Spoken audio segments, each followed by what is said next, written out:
order to make Islam appear attractive to black people, some Muslims say that the Prophet Muhammad was black. Even Allah was claimed to be black as well. What? Allah is also black? Let's hear what a Muslim said to Malcolm X in this movie. I tried to act like telling you God's words, not no hustle. And I'm gonna tell you, God is black. God is black. Allah is black. Prophet Muhammad is black. Islam is the religion of the Africans. Islam abolished slavery, freed slaves, elevates women, eliminates discrimination. But actually, there is no evidence of that statement. As a matter of facts, based on Islamic literatures, Prophet Muhammad enslaved people, owned and sold slaves, including several black slaves. It's a pleasure doing business with you, O Rasulullah. He was neither black nor African. The Islamic traditions emphasize how white his skin was. Sahih Bukhari 1, number 367. He uncovered his thigh and I saw the whiteness of the thigh of the Prophet. Sunan Abu Dawud, volume 20, number 3200. I still seem to see the whiteness of the forearms of the Apostle of Allah. Sahih Bukhari, volume 2, book 17, hadith number 122. And a white person, Muhammad, who is requested to pray for rain. Muhammad was not a white Caucasian, but an Arab man with a relatively fair complexion than most Arabs around him. The repeated statements regarding the whiteness of the Prophet Muhammad's skin are directly related to the meaning of the colors of black and white in Islam. Quran, Surah Ali Imran, verse 106. The day when faces are whitened, and faces blackened. Then, as for the ones whose faces are blackened, did you disbelieve after your belief? Then taste the torment for that you disbelieved. Quran, Surah Az-Zumar, verse 60. And on the day of resurrection thou, Muhammad, sees those who lied concerning Allah with their faces blackened. Is not the home of the scorners in hell? According to these verses, people whose faces are whitened will go to heaven, while the ones that were blackened will go to hell. If Allah decides some black men go to heaven, then their black faces would be whitened as if there is something wrong with having black skin. Allah wants to be sure that no black face ever show up in heaven. Oh, it's not like that, bro. Those verses are metaphorical without any racist connotations. However, there are some hadiths that link black skin and creation with Judgment Day. Mishkat al-Masabi, Volume 1, Chapter 4, Part 2, page 36. Abu Darda. The Prophet of God said, God created Adam and struck him on the right shoulder, and brought out his white children. You would say they were pearls. Then he struck his left shoulder, and produced his black children. You would say they were coals. And God said those of the right side are towards paradise, and I have no fear. And he said of those of the left side, they are towards hell and I fear not. What does it mean when Allah said I fear not? This is what he means. The expression here twice repeated, in the original La Abali, implies, I have no fear that their future deeds will falsify the sentence which I have now pronounced, seeing I have already predestined all their action.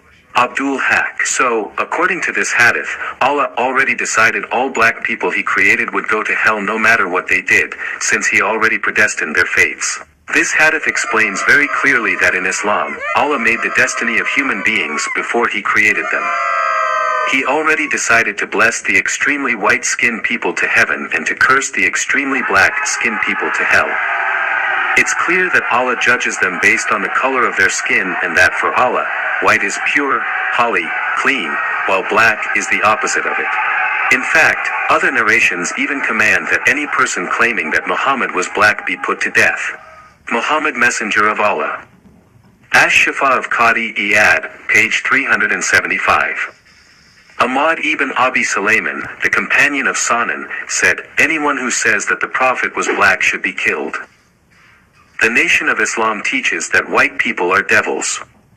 Their members might want to ponder this statement by Muhammad. The Apostle said, whoever wants to see Satan, let him take a look at Nabtul bin al-Harith. He was a sturdy black man with long flowing hair, inflamed eyes, and dark ruddy cheeks.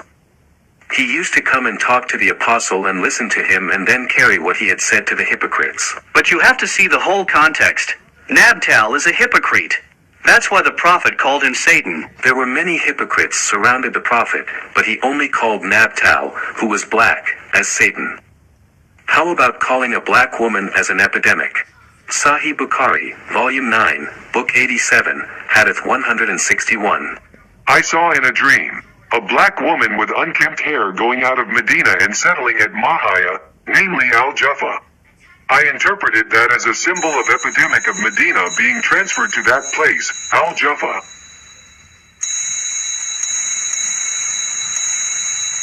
Ah, come on. That was just a bad dream. No big deal, okay? Sahih Muslim, Book 10, number 3901. During the time of migration to Medina.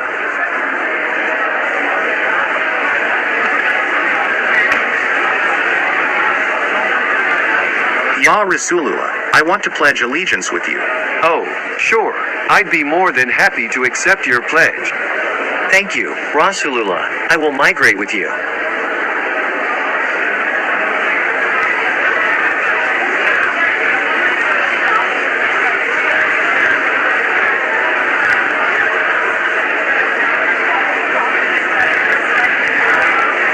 That guy is my slave. I want to have him back, or you can buy him from me. I didn't know that he is a slave. Okay, I will buy your slave with mine. Here, take my slave. Huh? He is a black slave, while mine is an Arab slave. Oh, alright then. Here, have another one.